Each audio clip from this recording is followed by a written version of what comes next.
In the last class we were discussed about the Ohm's law, and based on that Ohm's law we defined the new term, that is the resistance of a material. Resistance of a material means it is the ability to oppose the flow of charge, or it is the ability of a material to oppose the current flow through it. That ability of material is known as what? Its resistance. That means each and every conductor or each and every material we can consider as its own resistance. That means its own ability to oppose that flow. If that ability is very high, then that material becomes what? An insulator that does not allow the flow of current.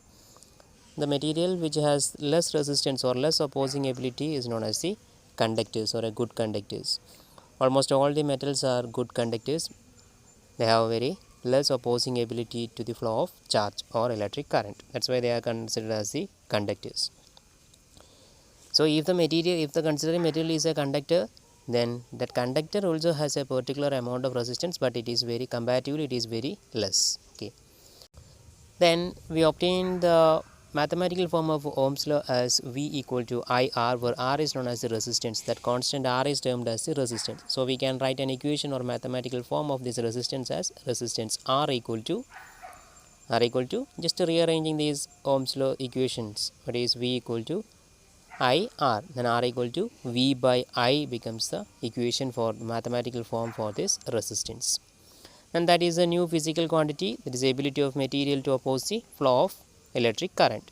And in order to define the physical quantity, we require a particular unit, and we have to use a notation. And the resistance is normally represented with this capital letter R, and the SI unit given for this resistance is ohm. That is in the honor of that scientist George Simon Ohm. The SI unit of resistance is given as ohm, and the notation is in this way. So resistance means it is the ability of a material to oppose the flow of current. Then it's represented with the capital letter R. Then electrical symbol for resistance is in this way. Then the SI unit of resistance is ohm, and the symbol used to represent this ohm is this way. Okay. Next we have to consider the factors which affects the resistance of a material. That means depending upon which factor that opposing ability of material varies or changes. How we can identify these factors? How we can identify the factors which depends these resistance?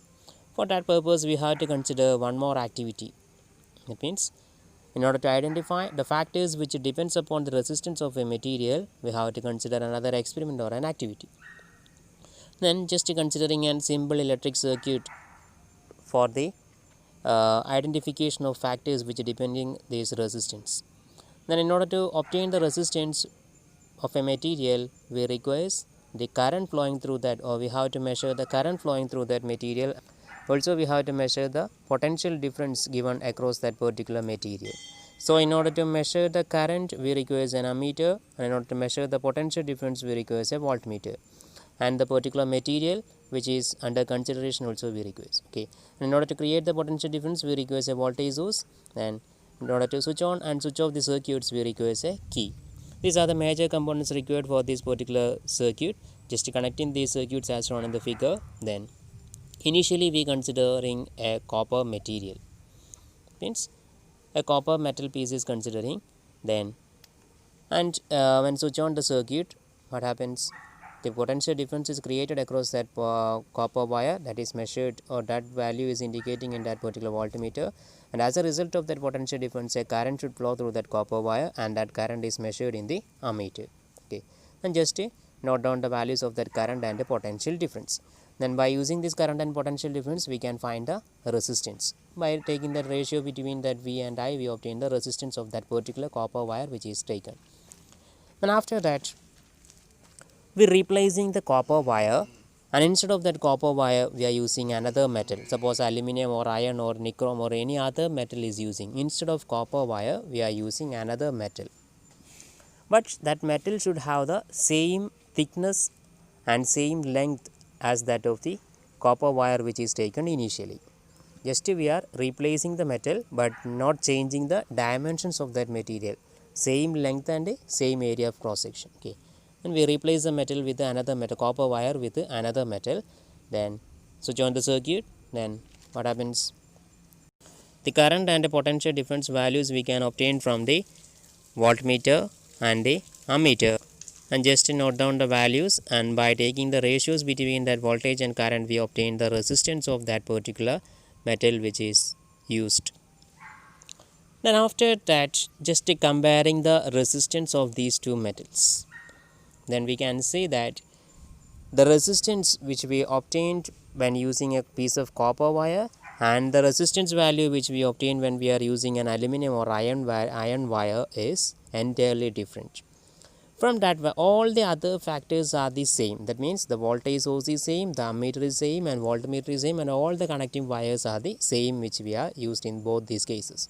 But even after using all the components as the same one, what we obtain, the resistance values are different.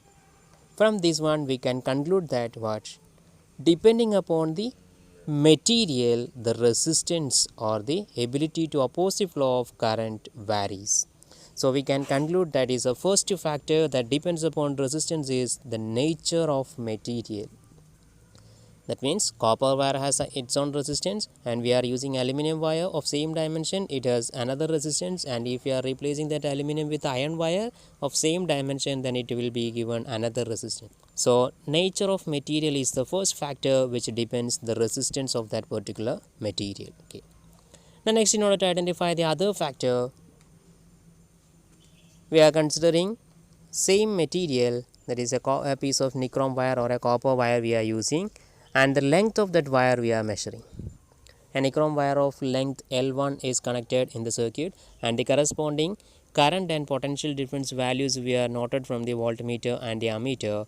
Then from that values we can find the resistance, let it be R1. Then after that, we just replace the wire of same material and same thickness, but the length is increased. That means we are increasing the length of that wire which we are taken. Then let a L2 be the length of the second wire. Then the same material and same thickness we are consider, only we change the length, or only we increase the length of that wire.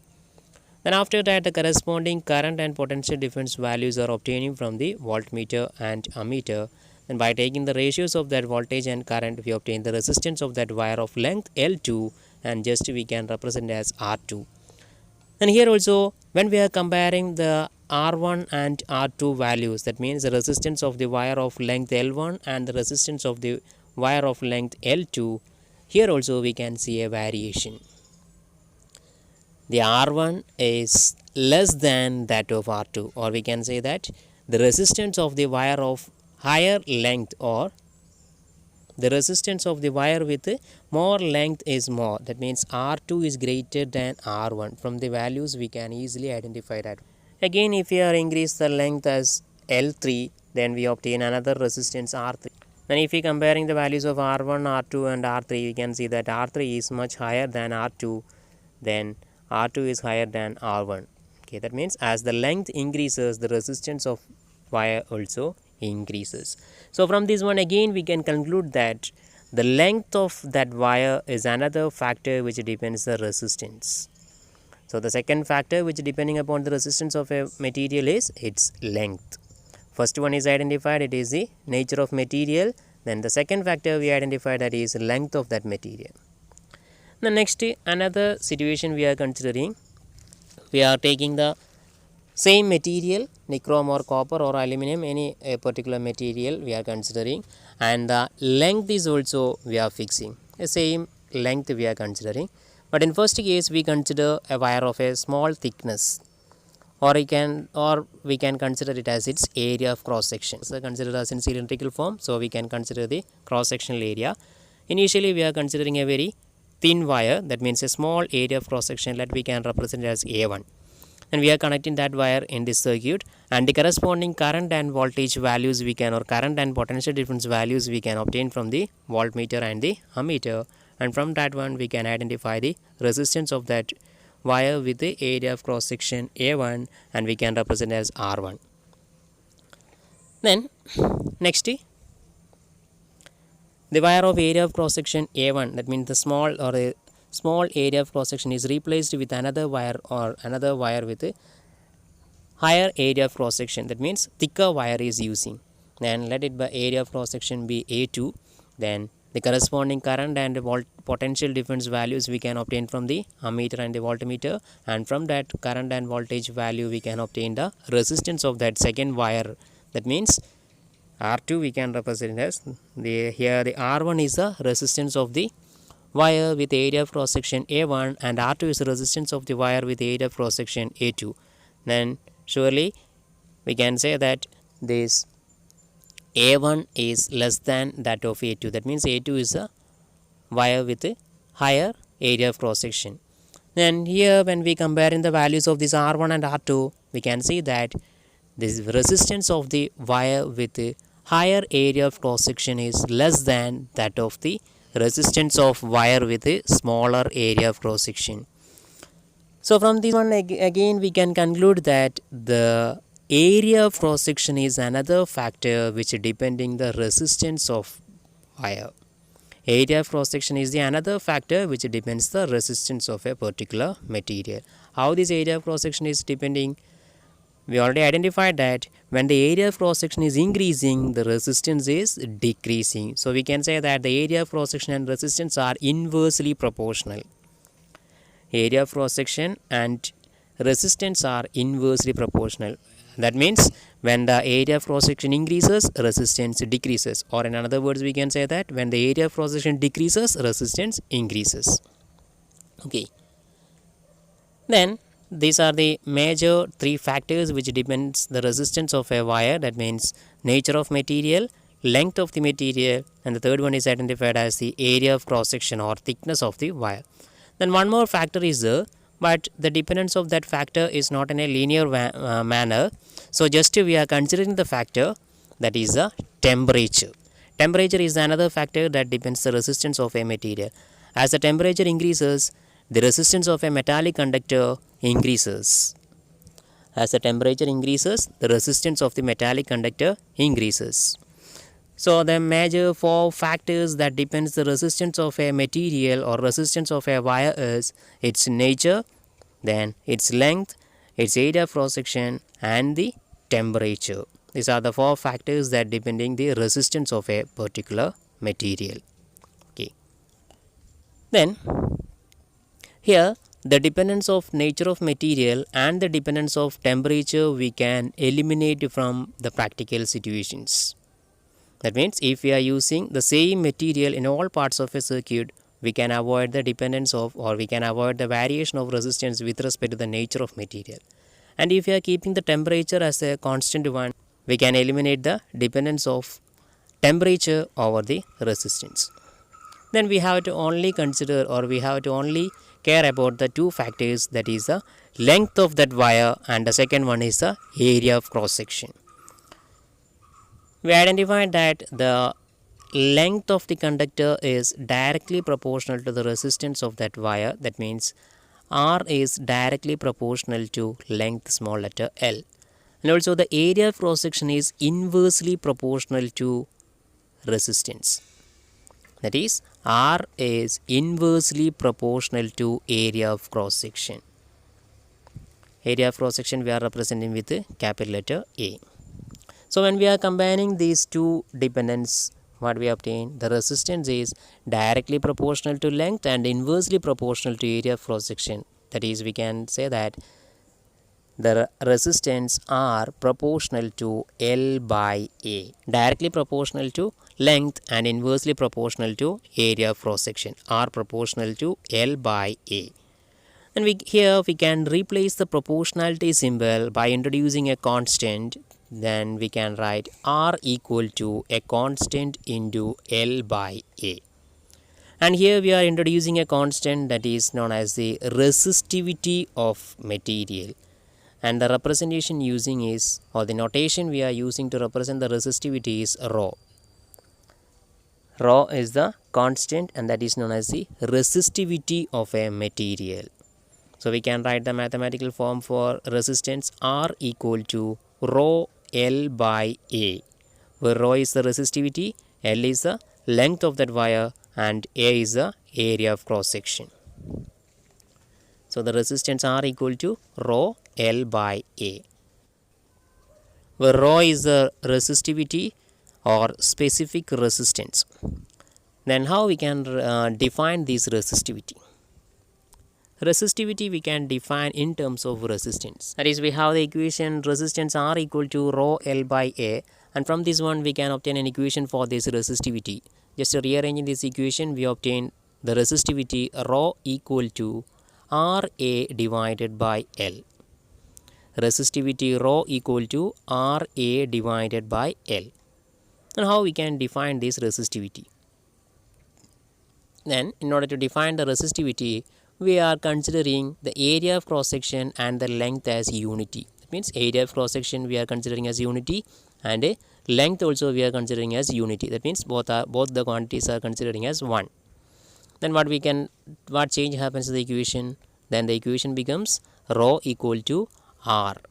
A and L are taken as unity. Area of cross section and length is considered as unity. Then we obtain the equation as rho equal to R.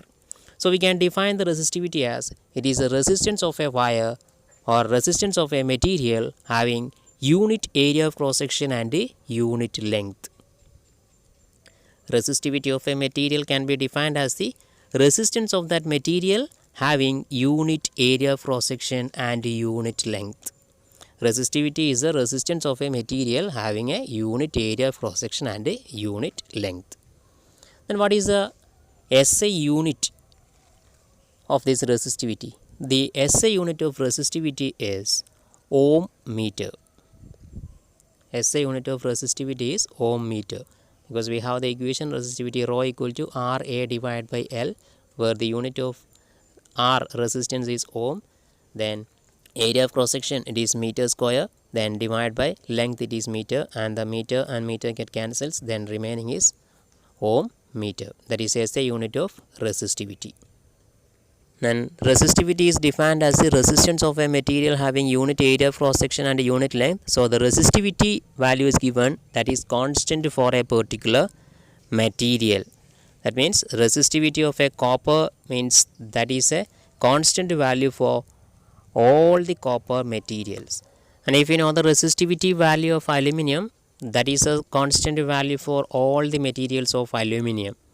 But the resistance of copper and resistance of aluminum or resistance of nickel means that depends upon the other two factors, that means length of that particular material and area of cross section of that particular material. But resistivity means that is a constant value.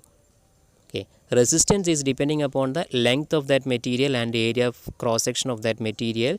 The resistivity means that is a constant value for that particular material, because the resistivity means it is a resistance of that material having unit area of cross section and unit length.